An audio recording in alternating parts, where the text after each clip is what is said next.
The rain drummed against the window pane, a steady rhythm against the silence of the night. In the dim glow of a single desk lamp, a boy sat hunched over a tattered leather notebook. He was young, far too young, most would say, to call himself a detective. But those who dismissed him never made the mistake twice. His name was Jack. Not Jack the Kid, not Jack the Amateur. Little Jack. A name whispered in alleys, scribbled in newspapers, and muttered with disbelief by those who thought crime belonged only to the hands of adults. He was sharp. Sharper than most men twice his age. He didn't need a badge. He didn't need permission. All he needed was a mystery. And tonight, he had one.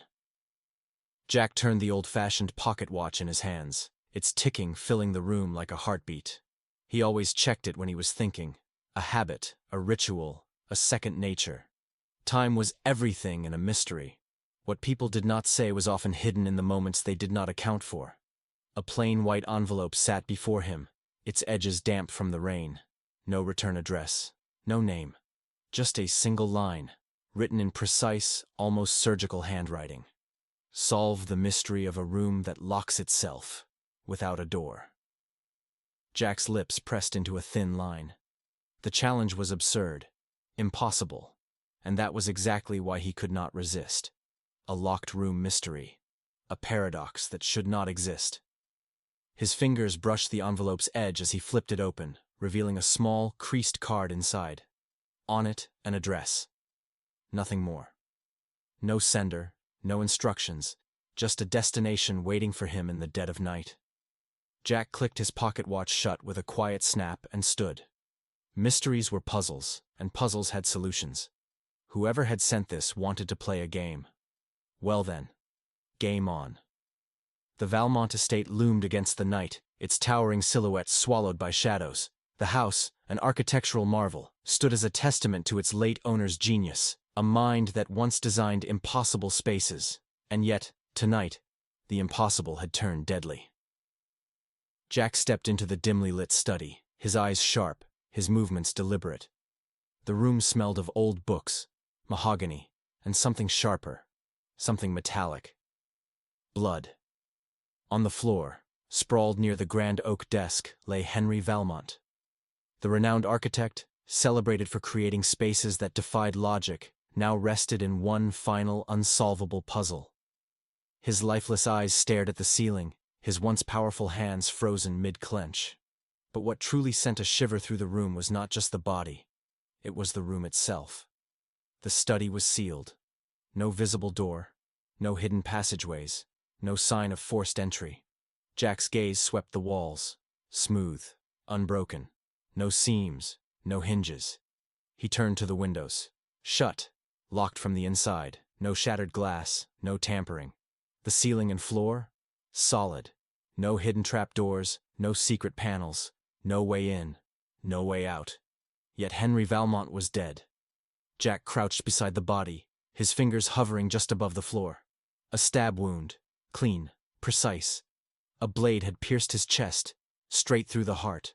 But where was the weapon? He scanned the area. Nothing. No knife, no blade, no object that could have caused such a wound. It was as if the weapon had vanished into thin air. And then, he saw it. Just beside Valmont's outstretched fingers, gleaming in the dim light. A chess piece. A black knight. Its surface was smeared with blood, its polished edges reflecting the light like a silent witness to the crime. Jack's mind raced. A chess piece in the middle of a murder scene? It did not belong. And that meant it meant something. But the greatest clue, the one that whispered of something even more sinister, was the clock mounted on the far wall. Its hands had stopped, exactly at 11:23 p.m. A frozen moment in time, a silent declaration of when the impossible had happened. Jack's fingers grazed the blood-stained night as he murmured, almost to himself, "No way in. No way out." Whoever had committed this crime had left behind no path, no trace. And yet, they had left behind a puzzle, and Jack intended to solve it. The study was a tomb of unanswered questions, but Jack knew one truth. Mysteries were never about the crime itself. They were about the people it left behind. And in this case, there were 4. Each with their own secrets.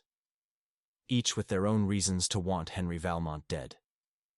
Jack watched them now, gathered in the grand parlor, their faces carefully arranged like pieces on a chessboard. But one of them had already made their move. One of them had committed the perfect crime, or so they thought.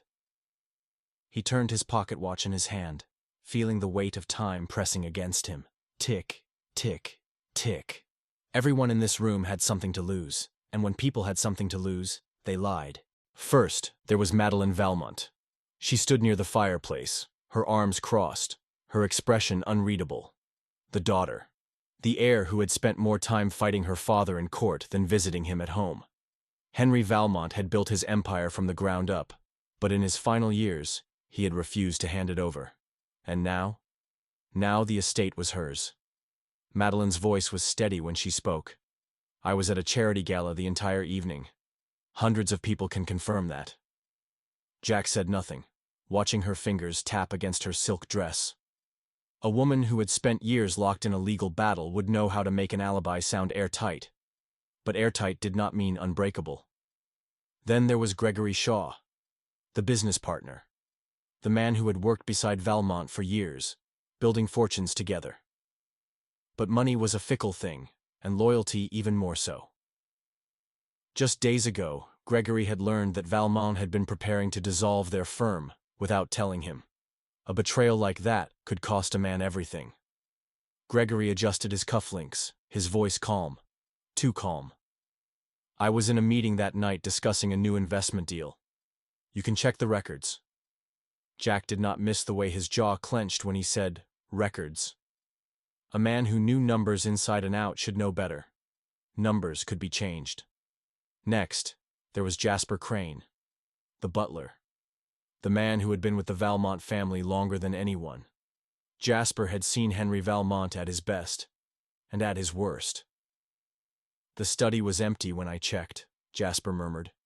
His voice was low, careful. At least, it seemed that way. Seemed. Jack studied the old man's face, searching for the cracks beneath his polished exterior. Jasper Crane had spent his life keeping the household running, knowing when to speak and when to stay silent. But even silence left an echo. And finally, Dr. Eliza Hartley, the psychologist. The one person who knew what haunted Henry Valmont in his final days. The only one who had seen the fear growing behind his eyes. Jack's fingers brushed against the blood-stained chess piece in his pocket. Dr. Hartley's notes revealed something strange. Valmont had spoken about a pawn no one saw coming. A move on the board no one had anticipated. She met Jack's gaze with an unsettling calm. Henry believed people were plotting against him, she said. But the question is, was he wrong? Jack did not answer. He simply watched them. 4 suspects standing in a room too small for the secrets they carried. One of them had killed Henry Valmont, and one of them had done the impossible. The game was still in motion, but soon it would be checkmate. The pieces of the puzzle lay scattered, waiting to be arranged. Jack had seen enough crimes to know that not all clues led to the truth. Some were meant to lead him astray. He sat in the dim study, the air thick with mystery, and something sharper. Something that did not belong. Paint thinner. A scent too faint for most to notice. But Jack wasn't most people. He turned the Black Knight chess piece between his fingers, its smooth surface smeared with blood. A game piece in a room where no games were played. That meant it was not just an object, it was a message. But from whom? And why? The stopped clock on the far wall read 11:23 p.m. A frozen moment in time, deliberately left behind. It told the exact time of death. Or at least, that was what the killer wanted everyone to believe. Jack reached into his coat pocket, pulling out Valmont's journal. The pages were filled with scrawled notes, but one passage stood out. A knight's gambit, and a pawn no one sees coming. A chess strategy. A move where a powerful piece was sacrificed to gain the upper hand. Was Valmont predicting his own downfall? Or was he warning someone? Jack's mind raced. The black night, the stopped clock, the smell of paint thinner. They were clues, yes. But clues could be manipulated. And then there were the whispers. A servant had overheard something that sent shivers through Jack's spine. No way in, no way out. The phrase echoed in his mind, wrapping around the crime like an invisible thread. Was it fear? A confession? Or was it something else entirely? A taunt? But mysteries had layers, and some layers were meant to distract. Jack had learned to spot the traps. The missing murder weapon was the loudest one. A knife that had vanished into thin air? Too convenient, too obvious. It wasn't missing at all. It was simply where no one had thought to look. And then there was Jasper Crane, the butler. His alibi was perfect, too perfect. The study had been empty when he checked an hour before the murder. But that was the trick, wasn't it? When a crime appears impossible, the real question isn't how. It's when. And then there was Madeline's gala invitation. A solid alibi. A room full of witnesses. But proving she was actually there every moment of the evening? That was another matter entirely. Jack set the chess piece down, listening to the rhythmic ticking of his pocket watch. Tick, tick, tick. There was a pattern here, a sequence waiting to be unraveled. The black night, the scent of paint thinner, the whispered words, the frozen time. All part of the same game. And Jack was about to make his next move. The room held its secrets close, but Jack knew how to pry them open. He stood at the center of the study, eyes tracing every line, every shadow. The murder had already happened. The killer had left. The body had cooled. But somewhere in this space, in this impossible crime scene, the truth still remained. Jack pulled out his notebook and began mapping the room, sketching every piece of furniture, every potential entry point, even the ones that should not exist. There had to be a way in. Or perhaps, a way out. His fingers ran along the bookcases, tracing the spines of Valmont's prize collection. Mystery novels, architecture journals, chess strategy books. But one thing stood out: the dust. It was everywhere. On the shelves, the desk, the floor. Except for one place. A section of the bookshelf, perfectly clean, untouched. Jack pressed against it. Nothing. But then he noticed something even stranger. A faint gap. A seam that should not be there. His pulse quickened. A hidden compartment. Not a door. Not an exit. But a space that only opened from inside the room. Someone had been here. And someone had left without leaving a trace. Jack's thoughts spun as he turned to his next task. The suspects. One by one, he questioned them. Their answers were rehearsed, polished, too well prepared. Madeline spoke of her gala in crisp, confident tones. Hundreds of people saw me there. I could not have left. Gregory insisted his business meeting ran late. Check the records. I never left the building. Jasper Crane repeated his line without hesitation. The study was empty when I checked.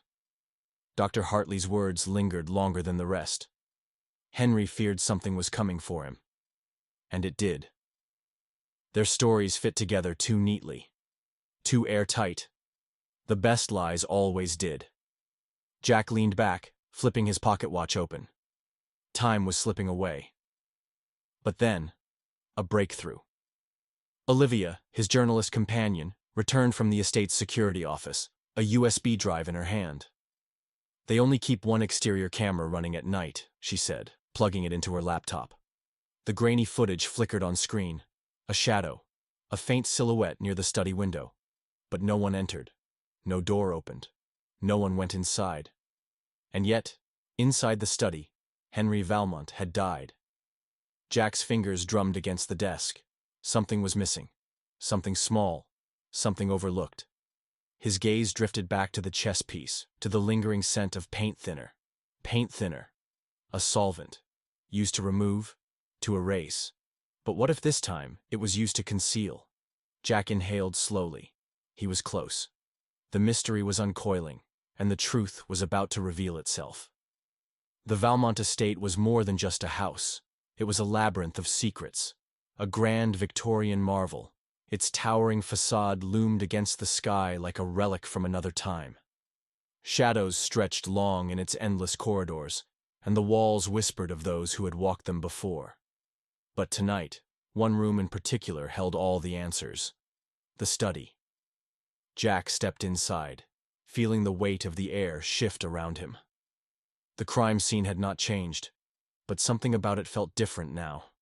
More suffocating, more trapped. Floor-to-ceiling bookshelves lined the walls, packed with leather-bound volumes whose spines had not been touched in years. They formed an impenetrable fortress of knowledge, except for that one section, pristine, dust-free. At the heart of the room, an antique oak desk loomed, its polished surface marred only by the splatter of dried blood near its edge. The chair was overturned, abandoned in a moment of chaos.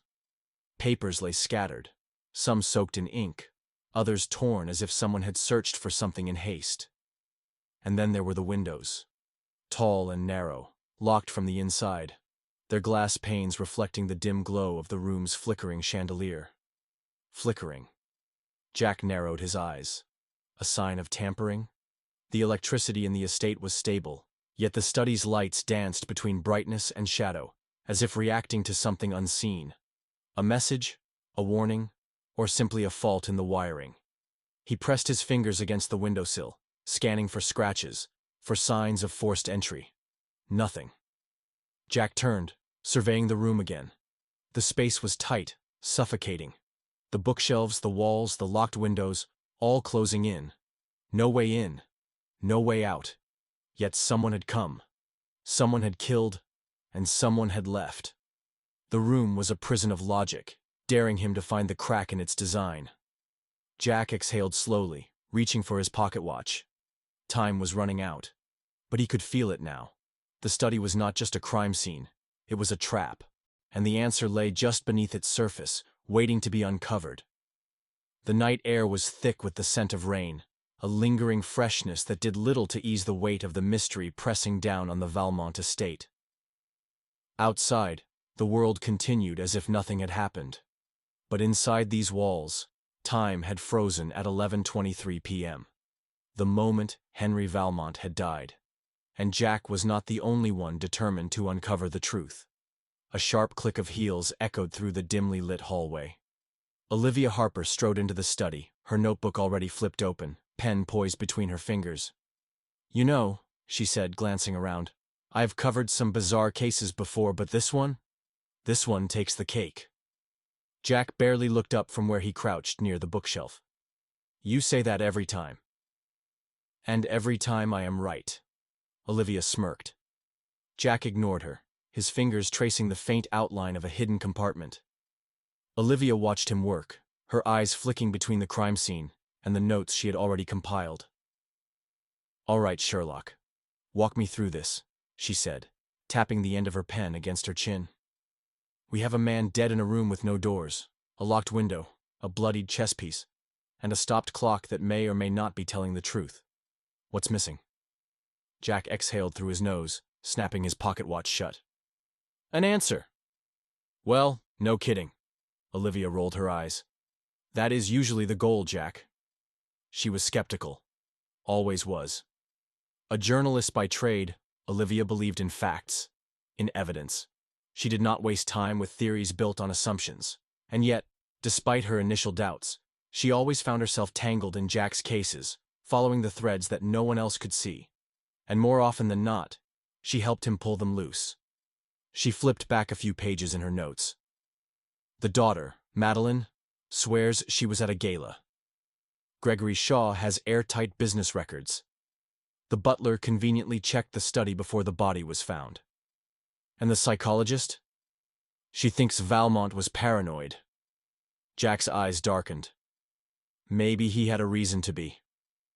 Olivia tapped her pen against the page, considering. "So, let us assume for a second that the stopped clock is a misdirection. That means the time of death is wrong." She tilted her head. "Which means Jasper's alibi is not as solid as it seems." Jack gave a rare smirk. You are getting better at this. I am a fast learner. She raised a brow. Besides, someone has to explain things in a way normal people understand. Jack huffed. Are you suggesting I do not? I am suggesting you are the type of guy who figures things out in his head and forgets to say them out loud. She tucked her notebook under her arm. Lucky for you, I asked the questions the audience is probably screaming at the screen right now. Jack studied her for a long moment, before finally nodding. Olivia was not just an observer. She was an interpreter, translating his deductions into something others could follow. And, as much as he hated to admit it, she had a way of spotting the inconsistencies he sometimes overlooked. The study flickered with dim light, the shadows shifting along the edges of the room.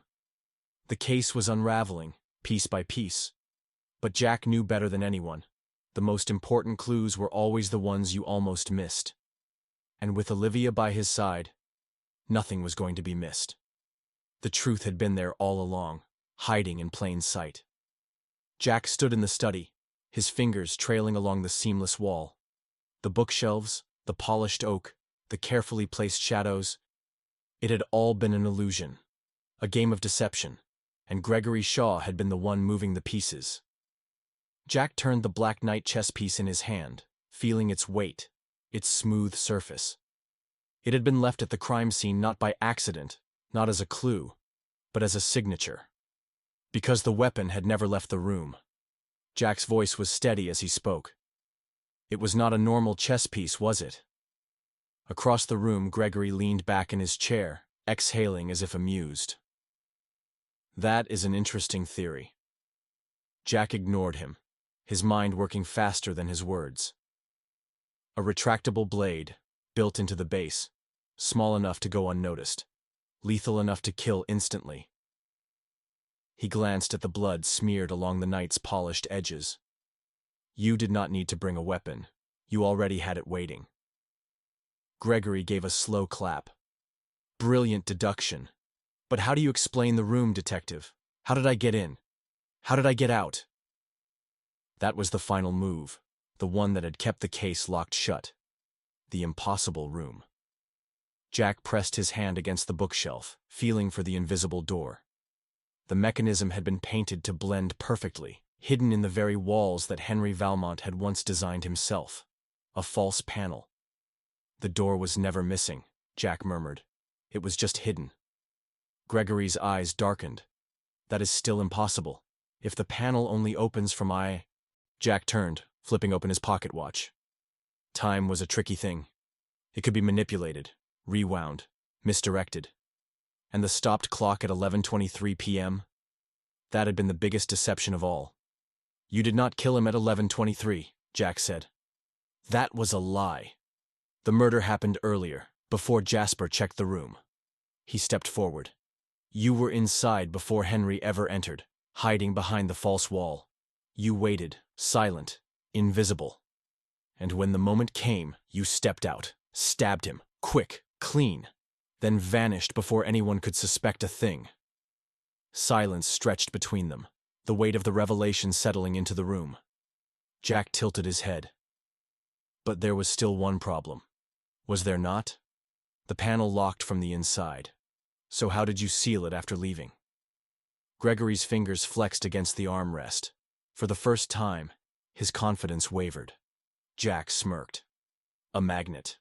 He pulled a small flat disc from his pocket, the one Olivia had found buried in the carpet, easily overlooked.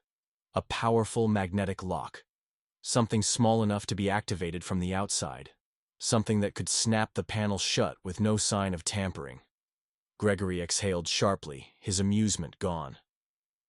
You knew Henry had discovered your fraud, Jack continued. He was going to expose you, ruin you. So you played the perfect gambit. You turned his greatest strength, his architecture, into his tomb. Jack tossed the Black Knight onto the desk. Checkmate. Gregory did not speak, because there was nothing left to say. The game was over. The study had fallen into silence, thick with the weight of revelation. The impossible crime was no longer impossible. Jack took a step back from the bookshelf, his fingers still resting against the hidden seam of the false wall panel. The answer had been here all along, concealed behind layers of deception. The room was never truly locked, he said, his voice calm but unrelenting. It was just designed to look that way. Gregory Shaw sat motionless, his fingers curling against the armrest of his chair. He was a man who had played a brilliant game, but he had just lost. Jack pressed against the wall, and with a soft click, the panel shifted. The audience gasped as the seamless bookshelf split apart, revealing the hidden exit. Henry Valmont built this study himself. He designed every inch of this house. Jack let his words sink in. Which means only someone who truly understood his designs would know how to manipulate them. His gaze locked onto Gregory. And that someone was you. Gregory's jaw tightened. He said nothing. Jack continued. You did not break in, and you did not escape. You were already inside, hidden behind this wall, waiting. He turned back to the room, the details of the crime aligning like chess pieces moving into their final positions. The stopped clock at 11:23 p.m. had been a deliberate clue, a trick. Jack gestured toward it. You set the clock back to mislead the investigation. You wanted everyone to believe the murder happened at 11:23. He paused. But it didn't. The tension in the room sharpened. The real time of death was earlier.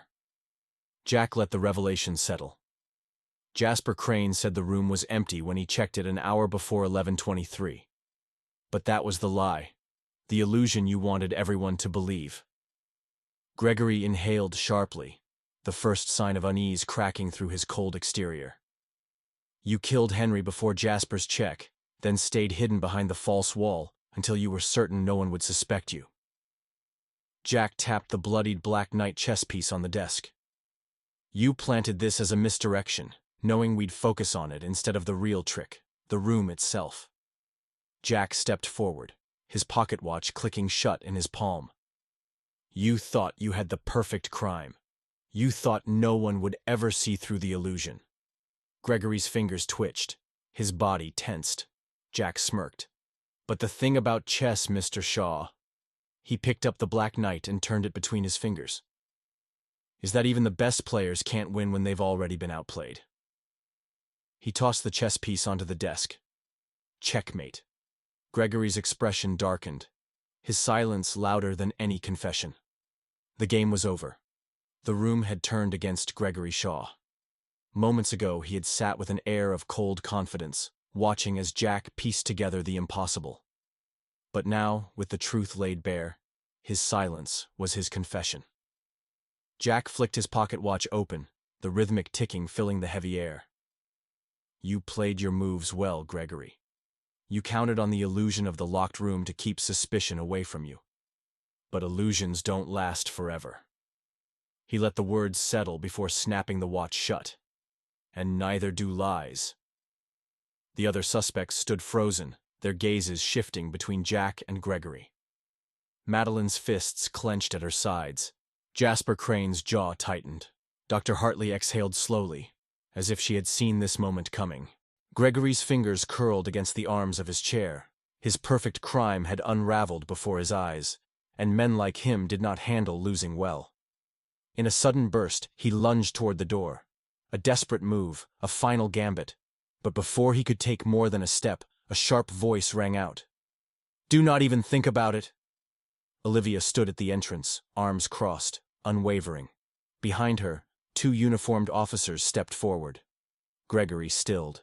His mouth tightened, his jaw twitching. He turned back to Jack, his expression unreadable. Then, ever so slightly, he smirked. You would have made a brilliant chess player, kid. Jack pocketed the blood-stained Black Knight and met his gaze without blinking. I prefer real games. The officers stepped in, securing Gregory's wrists with steel cuffs. The room seemed to breathe again, the tension slowly releasing. But Jack wasn't done. As Gregory was escorted away, Madeline turned to Jack. My father always said his designs had layers. Her voice was quiet, unreadable. I should have known his death would be no different. Jack studied her for a moment. Then she reached into her purse and pulled out a folded piece of paper. He left this for me. She unfolded it carefully, her fingers brushing over her father's writing. It was delivered to my apartment the day before he died. She cleared her throat before reading aloud. Not all doors are meant to be seen. Some remain hidden until the right eyes find them. When you are ready, look beneath the rook. Jack and Olivia exchanged a glance. Another puzzle? Olivia asked, raising a brow. Jack exhaled, his mind already turning. The game wasn't over. Not yet. Madeline folded the letter and met Jack's gaze. You solved his murder, detective. But it looks like my father left you one last case. Jack turned his pocket watch in his palm.